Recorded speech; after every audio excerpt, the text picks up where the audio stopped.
Bata pa lamang kami ni Bongbong. Alam na ng buong pamilya ang problema sa kanya.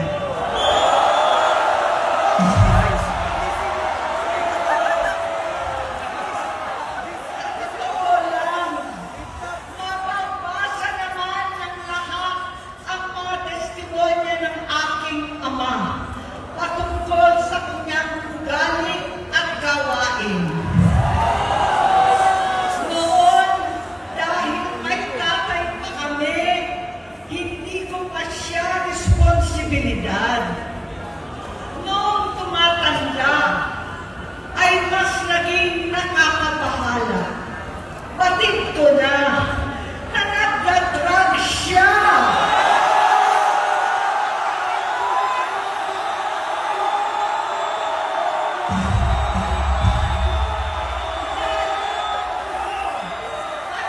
Pamilya, nalaman ng pamilya, seryoso ito.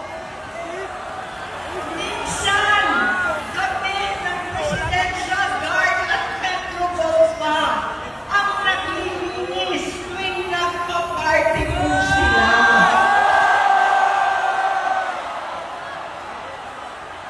Nabuhay kaming magkakapatid sa ibang bansa. Kami-kami lang. Kinumbinsi ko pa si Bongbong. Pakasalan mo na si Lisa. Naisip ko noon, kapag nag-asawa siya, malalagay na sa tahimik at magkakaroon ng direksyon. Ang laki ng pagkakamali ko.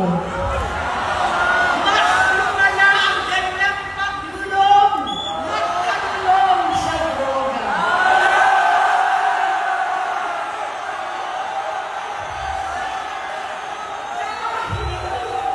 Parehas pa na silang mag-asawa.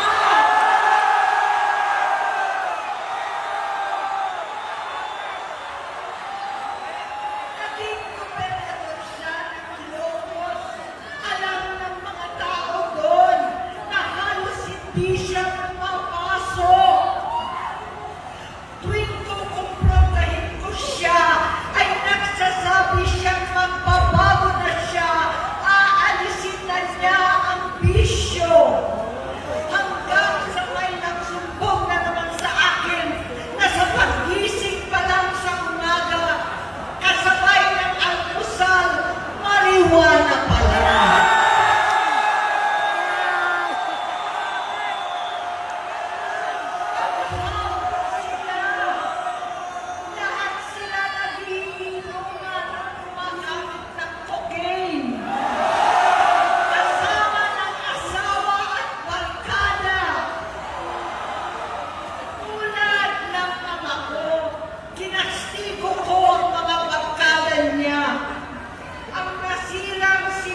Bongbong.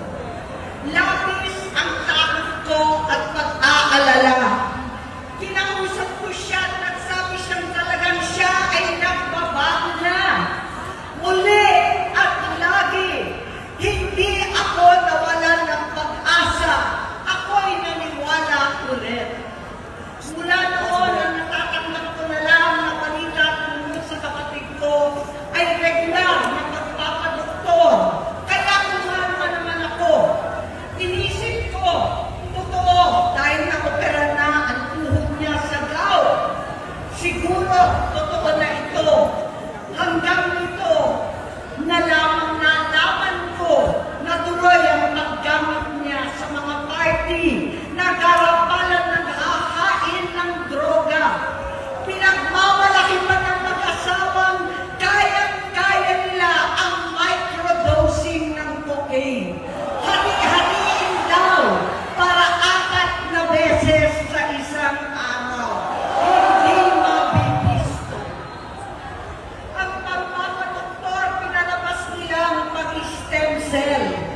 Nagpapalit daw ng dugo, nagpapa-blood transfusion.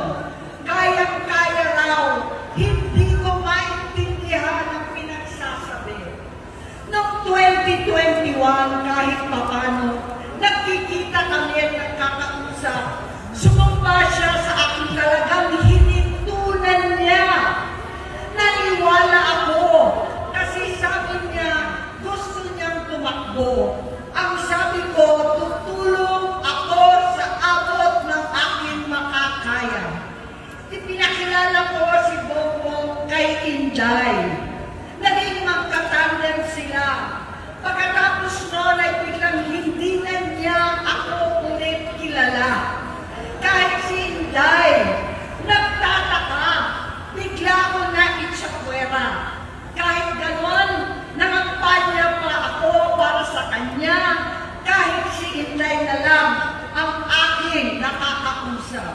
Hanggang dumating ang 2024 at 2025, yung bisyo niya na ang dahilan ng pagbahak ng korupsyon, kawalang direksyon, at maling-maling mga desisyon. Walang accountability, wala na ang hustisya. Hindi na niya alam ang nangyayari. Hindi na pinapaalam sa kanya ang mga pangyayari. Sinamantala ng mga ito ang paggamit niya ng droga. Kinamkam na nila ang kaban ng bayan habang ang mga dating tumatawag sa amin ng magnanakaw ay nakakita ng pagkakataon sirain ang lahat. Nagagamit na nila si Bongbong para sirain si Inday. Itinutulak pa nila si Bongbong at ang bayan sa bangin para umastang tagapagligtas. Mula sa pagtraidor at pagpapahamak kay BP Inday, sa confidential funds na tutuusin ang galing naman sa opisina ng Pangulo, hanggang sa pagpadukot sa dating Pangulong Duterte para itago na lamang sa ibang bansa.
pamilya Marcos.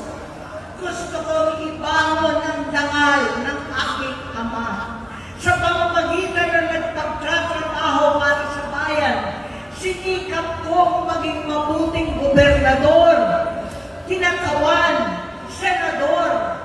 Hindi ako halos nagpapahinga para makapag-iwan sana ng legasiya na kapag sinabing Marcos, nabawi na namin ang tingin sa nakaraan. Sinabi ko kung anong kalagayan niya ngayon. Tulungan niyo akong mapabuti ang kanyang kalagayan. Tulungan niyo akong matulungan siya. Hindi niya ako kalaban. Ang kalaban niya ay ang sarili niya. At nadadamay ang bansa sa laban na yan. Pagkakawatak-watak, patuloy na pamumulitika, pagnanasa sa kapangyarihan ng mga talunan naman. Kabuluhan sa Mindanao, alanganing giyera sa China at Estados Unidos, kawalang pananagutan sa flood control scam, karapalang kahiman, panggigipit sa hindi kaalyado, pagkakanulo sa kapwa Pilipino, pagdakip sa dating Pangulong matandang may sakit upang ihagis lamang sa bansang dayuhan, pagsadsad ng piso, paglaganap ng gutom, paghihingalo ng ekonomiya, at pagsasawalang bahala sa taong bayan. Ang delubyo at kalamidad na nagdudulot ng parusa, ang korupsyon na nauwi sa kawalan ng tiwala at hustisya sa Pilipinas, sa kanyang pamahalaan, lahat ng yan ay masusolusyonan kung ikaw, aking kapatid, magsaayos ng iyong sariling kalusugan.